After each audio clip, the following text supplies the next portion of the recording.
Lebih dari 10.000 massa pendukung KBS Aceh memenuhi Taman Budaya Art Center Denpasar saat digelar acara deklarasi pemenangan Cagup dan Cawagup Bali Wayan Koster Cok Aceh KBS Aceh atau hari Minggu 4 Februari 2018. Deklarasi berlangsung sangat meriah karena dikemas dalam pagelaran seni dan budaya menuju Pilkada Damai. Kehadiran Cagup dan Cawagup Wayan Koster Cok Aceh atau paket KBS Aceh yang diusung dan didukung PD Perjuangan, PAN, PKB, P3, Partai Hanura dan PKB Indonesia di Taman Budaya Art Center Denpasar disambut beragam kesenian dan atraksi budaya. Dengan berjalan kaki dari pintu masuk Taman Budaya Art Center Denpasar menuju panggung terbuka Arde Chandra, KBS Aceh disambut 10.000 lebih massa pendukungnya.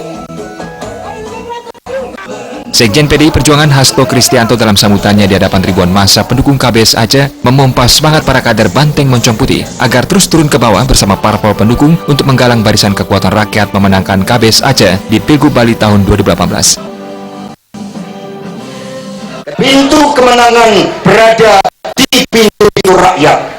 Karena itulah kemenangan akan kita persembahkan kalau kita semua mulai hari ini datang dari rumah ke rumah, kita datangi seluruh masyarakat Bali tanpa pernah membeda-bedakan, karena sejatinya kekuasaan hanya punya arti apabila kita didedikasikan bagi masyarakat Bali. Dan Bung Giri Prasetyo tadi sudah menyampaikan dengan sangat baik, satu pulau, satu manajemen, satu kekuatan gotong royong untuk Wayan Koster dan Cok Aceh.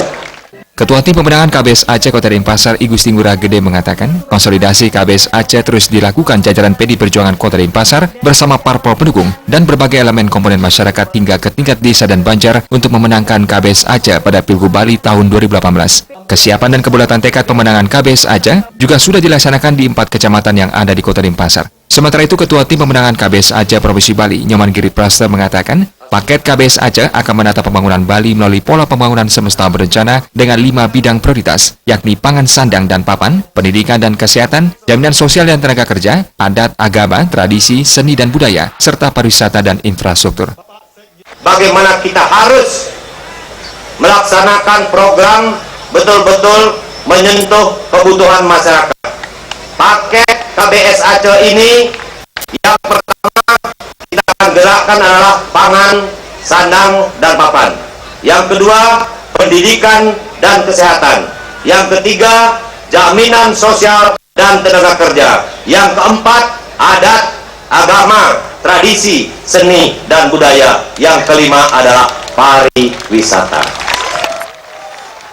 Dalam membangun dan menata Bali ke depan secara holistik, paket KBS Aceh mengusung visi Nangun Satkerti Loka Bali.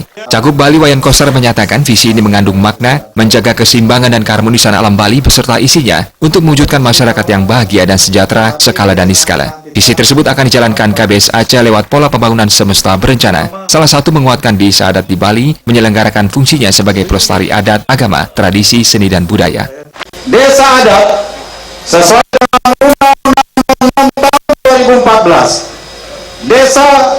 desa dinas sudah mendapat kedudukan, mendapat kewenangan sebagaimana undang-undang dan peraturan pelaksanaannya. Khusus untuk Bali, tidak saja kita harus memperkuat kedudukan desa, tapi juga kita harus memperkuat kedudukan desa adat serta kewenangan desa adat. Dalam menjalankan pembangunan Bali secara holistik, KBS Aceh berkomitmen akan menatanya lebih terpola, menyeluruh, terencana, terarah, dan terintegrasi secara adil dan merata di seluruh wilayah Bali, menuju kehidupan kerama dan bumi Bali yang sejalan dengan ajaran Trisakti Bung Karno, berdaulat di bidang politik, berdikari secara ekonomi, dan berkepribadian dalam budaya. Humas PDI Perjuangan melaporkan.